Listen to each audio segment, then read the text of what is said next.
Тоа што се учи во училиштето како теорија нема големо значење ако не биде подкрепено со практичен дел.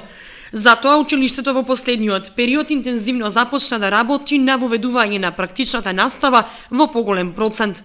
Менаџерскиот тим се заложи за набавка на делови што веќе не им се потребни на фирмите, а ќе бидат од големо значење за изведување на праксата во училиштето.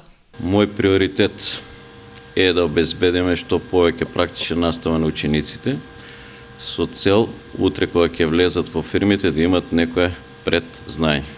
Нешто набавуваме од наши средства, значи тоа се соларното грејење со вакуумски цевки, кое го набавивме за потребата на профилот машинско-енергетски техничар. Со помош на фирмите Водовод набавивме повеќе делови кои веќе не може да ги употребат, но на нас можат се уште да ни служат. Тоа се најразлични типови пумпи, вентили и слично.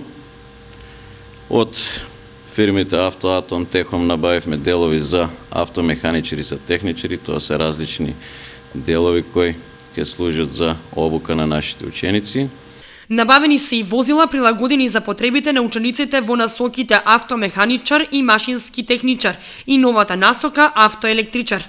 Возилото е прилагодено за да може на него да се изведува практична настава, значи извадени се од него сите непотребни делови, освен оние што се потребни за обука на учениците.